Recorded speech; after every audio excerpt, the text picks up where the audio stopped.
Il y a peu de différence entre un critique et un entraîneur. Tout le monde semble savoir qui devrait former un duo, quel trio devrait être partant et quelle est la meilleure façon de quitter son territoire. Toi, va là, toi, surveille le numéro 87 et toi, fais des ravages devant leur filet. Peut-être que la seule différence significative entre un critique et un entraîneur, c'est le moment de l'intervention. Il y en a un qui a la chance d'exprimer son opinion et ses stratagèmes une fois le résultat connu, et l'autre ne peut que se préparer pour celui-ci.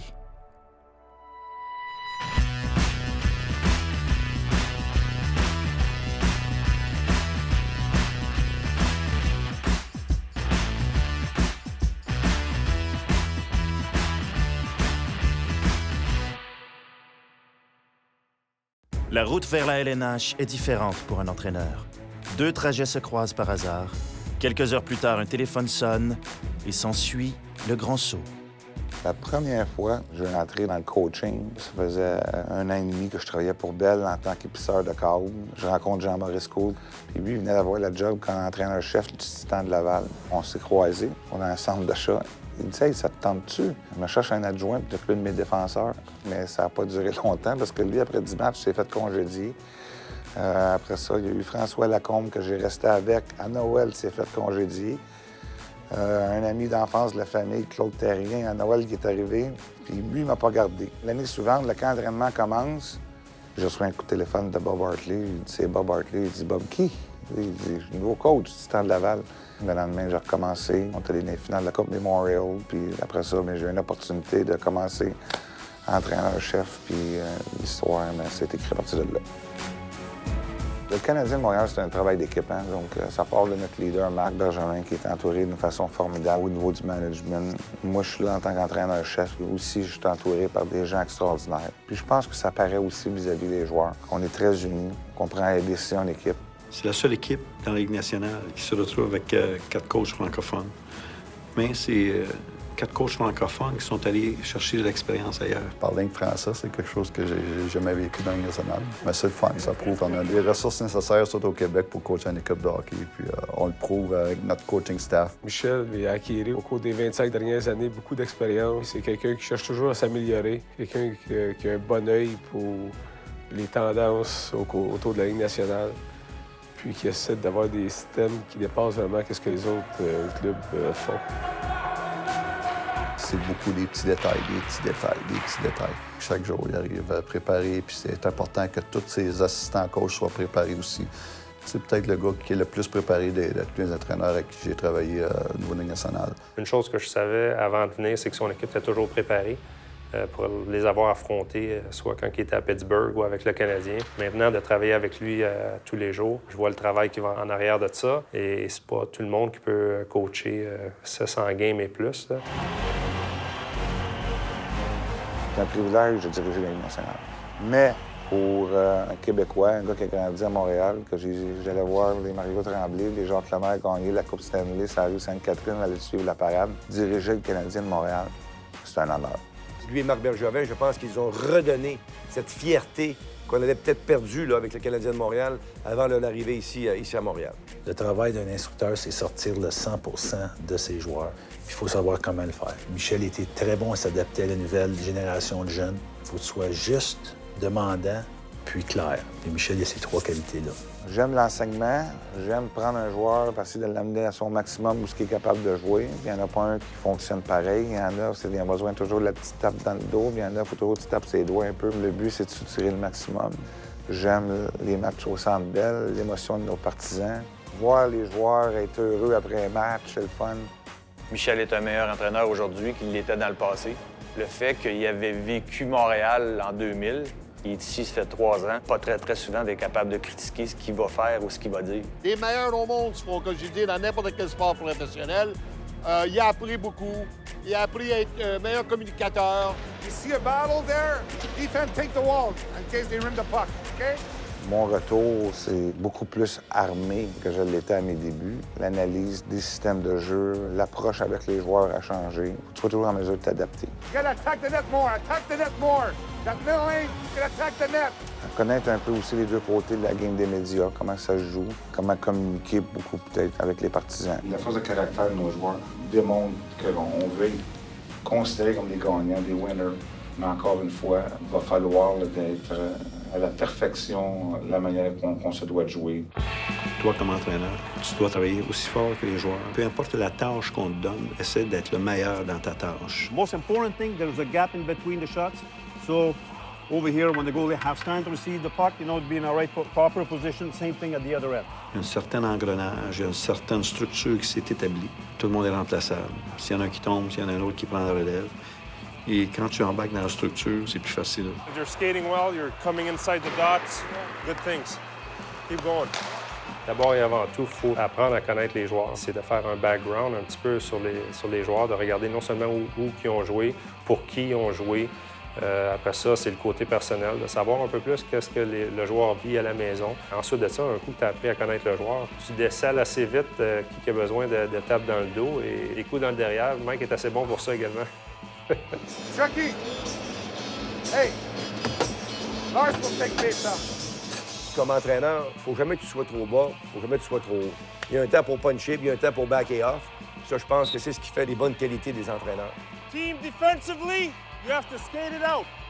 Don't chip it out, skate it out, make a play to get that puck out. Ton meilleur ami, c'est le système. Essaie d'embarquer dans le système, puis essaie de l'implanter le mieux possible. Le joueur n'est pas plus gros que l'équipe. C'est l'équipe qui va gagner. Je crois que notre système ne mise pas beaucoup sur l'individualisme. Chaque partie a sa fonction. J'aime voir une équipe progresser, puis on a la chance de progresser à toutes les années. Les observateurs ont remarqué une grande différence entre l'équipe qui a affronté les Flyers et celle qui a signé une victoire convaincante sur les Bruins lors de la Classique hivernale. La défaite de 4-3 à Philadelphie a engendré dans les médias des mots tels que honte, panne d'inspiration et léthargie. Ajoutez la fatigue à cette liste et vous avez le résumé succinct du plus long et plus sombre voyage de la saison. Mais une rencontre à domicile avec les Devils du New Jersey donnerait à la troupe de Terrien une chance de renouer avec la victoire et reprendre son élan. Here we go. That's it. Here we go. Yeah. Go. Good try, Scott. Good job. If you stake in the middle, you don't want to give him the top of the circle in. I thought it was on the borderline, Mike, but I didn't think it was too bad, really. If you would have buried him.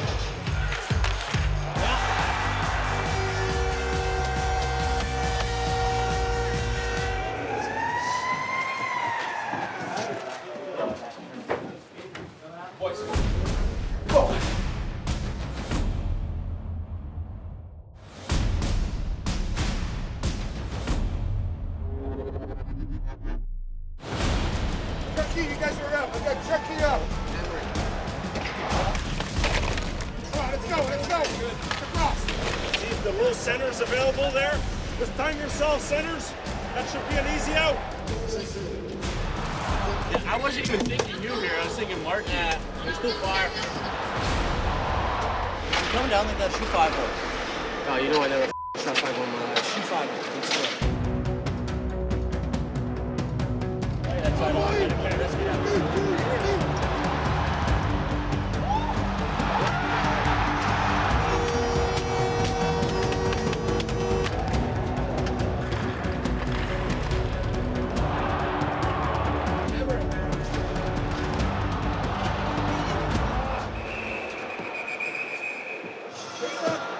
Bobby step here. I'm going with seniority. Seniority said down there. I'm going there. You know I was Seniority over you. Take a step, babies.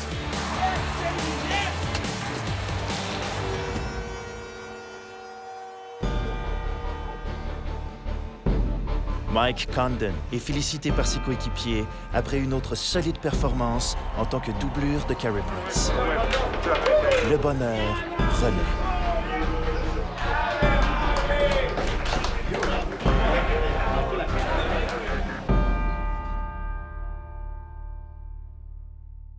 Système de jeu, travail d'équipe, outils et détails constituent le lexique d'un entraîneur d'aujourd'hui. Chacun des entraîneurs adjoints a une tâche très spécifique. Moi, c'est de faire ce qu'on appelle le pre-scouting, c'est-à-dire je dois regarder les 2 derniers matchs de l'équipe contre qui on va jouer. Je dois en faire une synthèse. De cette synthèse-là, trouver des solutions. Ils font telle chose en sortie de zone contrôlée, voici ce que l'on doit faire. On regarde la préparation vidéo qu'on a fait pour leur système de jeu. Des fois, on rajoute des solutions. Comme Pittsburgh, on a déjà 2 parties de jouer. On peut rajouter une couple de solutions qu'on a eu du succès contre eux autres. C'est de donner aux joueurs tous les outils possibles sans avoir d'excuses, sans qu'il y ait de surprises. They've given up scoring chances the last 4 games they've played. They've given up 2-on-1s. Make them pay. Only 1D. They're going to collapse. They're going to force plays. If we do the job right, we'll get our opportunities. What a quick attack. So here, good lateral play, very good bump back. On présente un plan de match aux joueurs, mais ensuite, il y a des ajustements. L'avantage numérique ne fonctionnera pas à tous les soirs. Il y a des joueurs qui vont jouer au-dessus de leur potentiel, en dessous de leur potentiel. Alors, il faut essayer de donner le temps de glace en conséquence. Alors, il y a beaucoup d'ajustements qui sont faits durant un match. PK!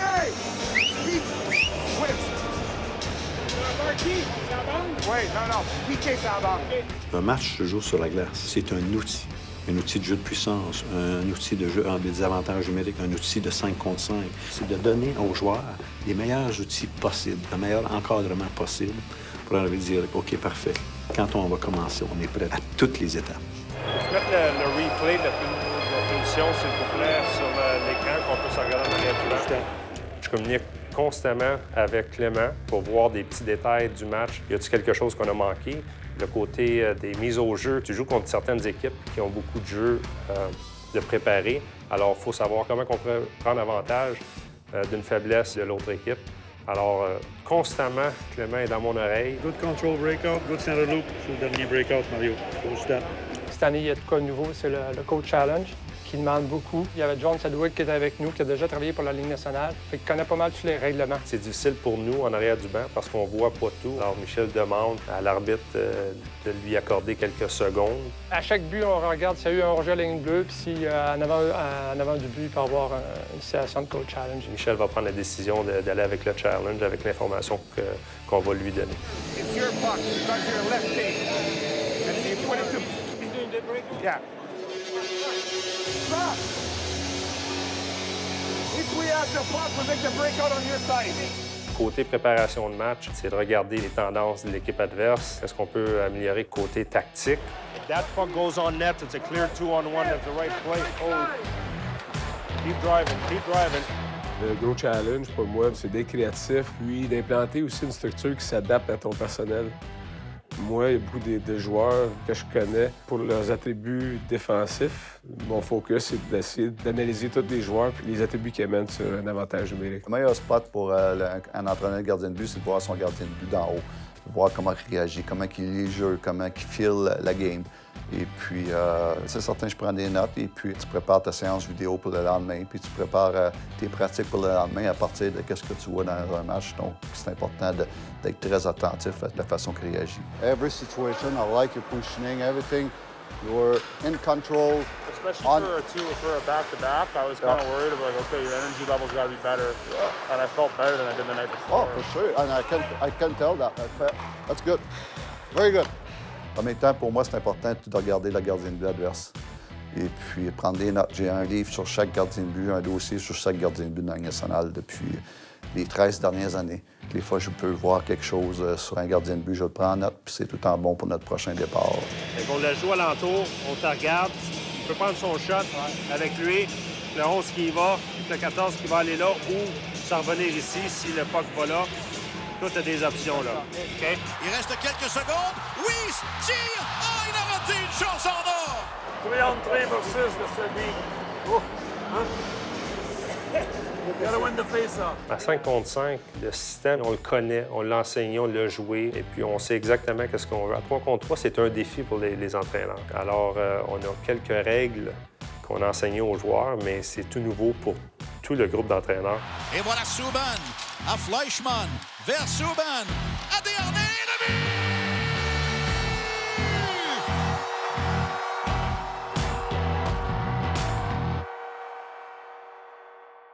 Les Canadiens souhaitent remporter 2 matchs de suite pour une première fois depuis la fin du mois de novembre, lorsqu'ils affrontent un Sidney Crosby renaissant.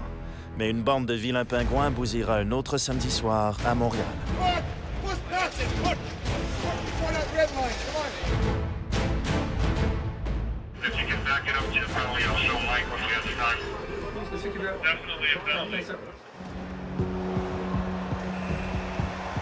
Every rebound you give out, means you made it safe. It's a good thing.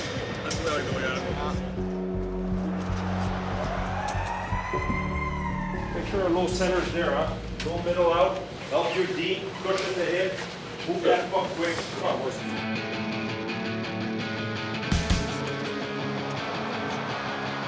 Hey, if you win that face-off, see pass like it over to you. One timer.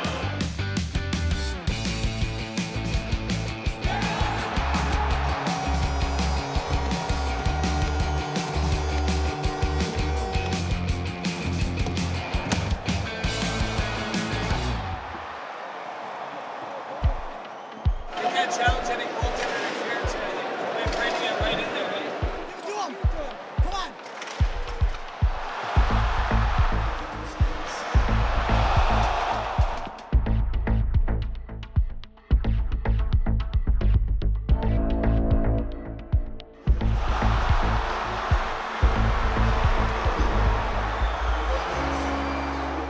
La rondelle pénètre dans un filet abandonné et les Canadiens obtiennent un crochet dans la mauvaise colonne.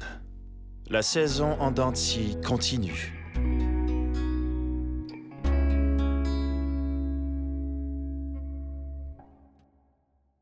Certains vont diriger les Yankees de New York ou peut-être le Manchester United.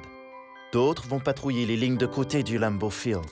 Et seulement quelques-uns, choisis parmi les meilleurs, ont la chance d'entraîner les Canadiens de Montréal. I'm from Montreal, and I wore the Montreal Canadiens shirt number 9 down in the park down the road like every other young Montreal boy, and I think that being here someday is a great dream, and like I mentioned a while ago, and just being here today, I'm just happy about it.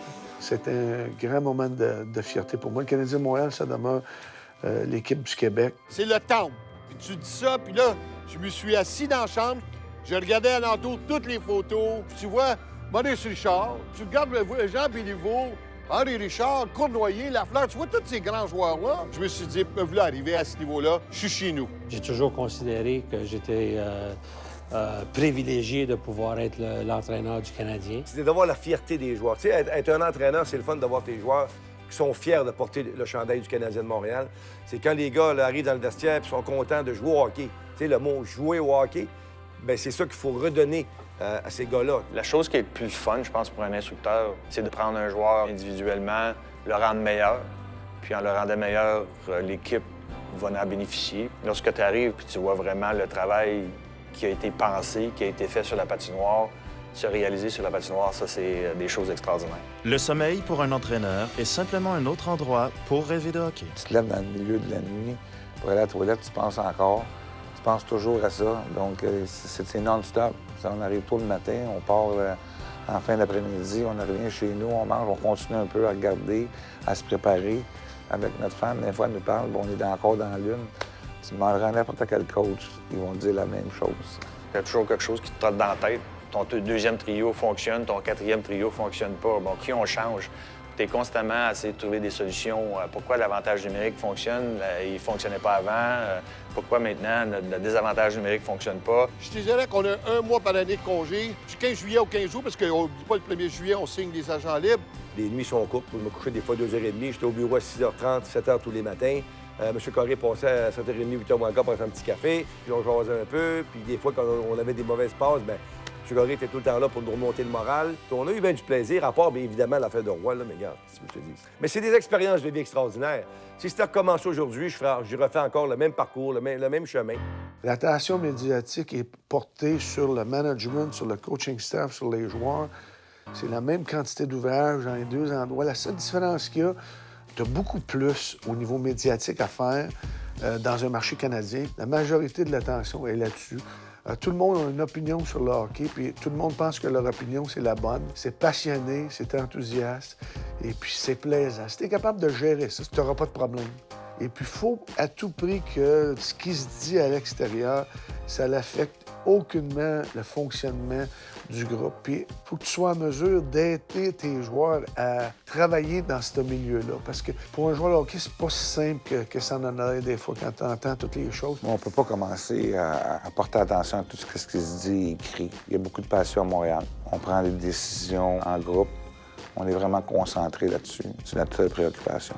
On est plus souvent à la télévision puis à la radio que le premier ministre du Québec ou le premier ministre du Canada. Alors, on est des cibles visées. Il faut que tu vives avec les critiques. C'est sûr et certain qu'au Canada, les critiques sont en plus grand nombre. Le hockey est une passion. En autant que tu es honnête avec les décisions que tu prends, tu le fais pour le bien de l'équipe. Quand j'ai quitté, j'ai démissionné parce que ça n'avait plus de sens. T'sais, mes enfants allaient à l'école puis ils en souffraient. Là, je suis allé voir M. Régent Houle, j'ai dit, garde, là, c'est assez d'attitude, on ferme les livres. Puis aussi, ça fait baisser la pression du côté du Canadien également.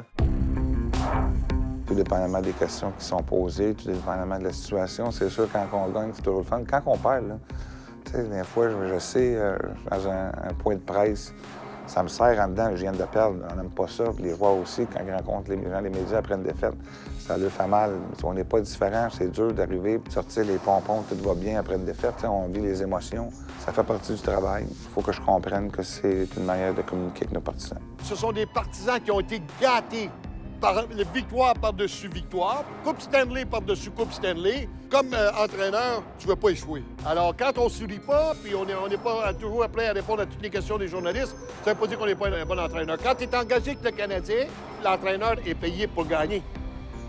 Quand on s'embarque comme coach dans la Ligue nationale, il n'y a pas d'excuse.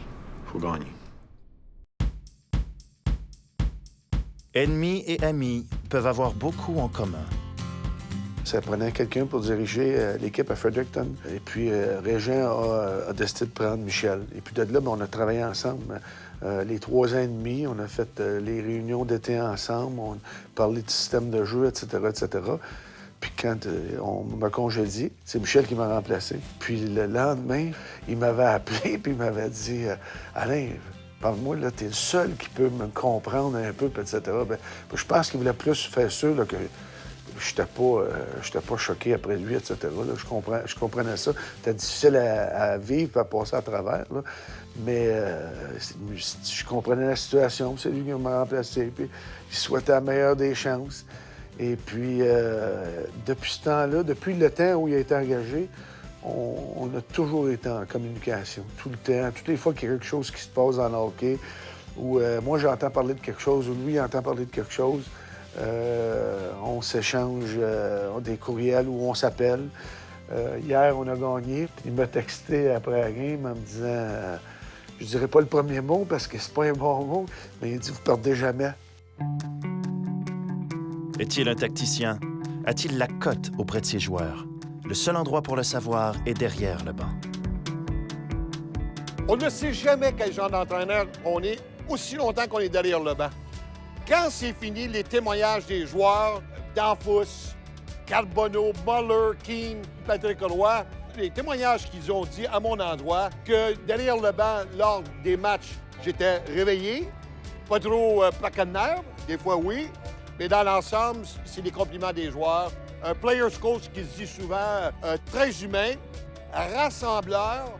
Alors c'est sûr et certain que si je recommencerais aujourd'hui, je ne changerais pas ma façon. J'aimais mieux donner une tape sur les épaules à mes joueurs qu'un coup de pied dans le derrière. Est-ce qu'on en a donné à l'occasion? Il faut.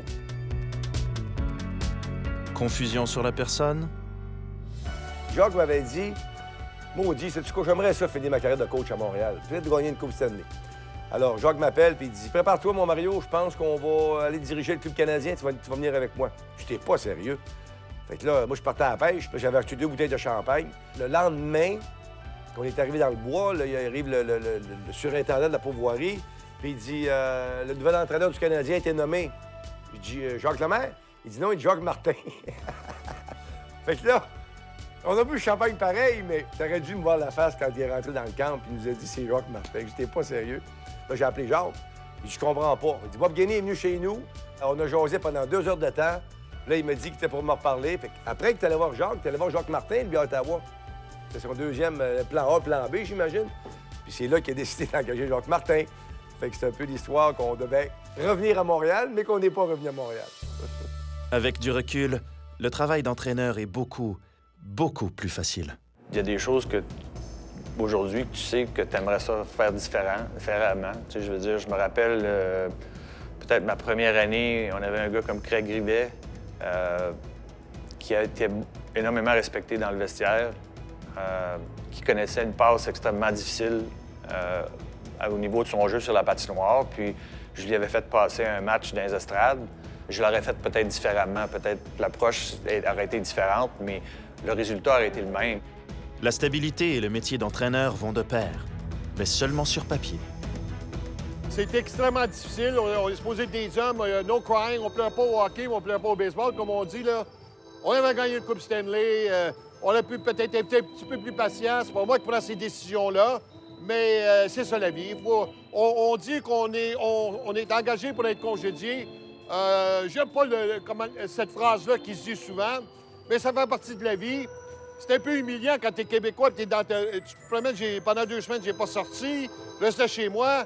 Mais quand j'ai commencé à sortir, les gens « Ah, M. Demers, vous avez fait un petit bon travail, vous avez gagné la Coupe Stanley pour nous. » Alors, ça fait du bien pour le moral, ça fait du bien pour comprendre que les gens ont compris que j'ai quand même accompli quelque chose de bien pour le peu de temps que j'ai été ici. Jean-Jacques Daigneault se souvient des années de gloire dans la plus célèbre maison de glace, le Forum de Montréal. Moi, mes beaux souvenirs d'enfance, quand j'étais un jeune adolescent, peut-être de l'âge de 12 à 15, 16 ans, c'est d'aller au Forum le samedi soir, manquer une période, m'acheter un billet standing, alors un billet debout seulement, peut-être pour 2 $, j'allais voir 2 périodes. Souvent, j'arrivais à l'intérieur, je rencontrais un placier qui travaillait dans mon quartier, il me disait « Jean-Jacques, et puis le monde qui a les billets de saison dans telle section, tel banc, sont pas ici ce soir, tu peux aller t'asseoir là. » Alors, j'achetais des billets pas chers, je pouvais aller m'asseoir dans des bons billets, puis j'allais voir mes idoles de jeunesse. J'allais voir les Guy Lafleur, les Larry Robinson, les Yvan Cournoyer. À l'occasion, je descendais après les matchs, puis je les attendais juste pour les voir. J'étais un gros fan du Canadien.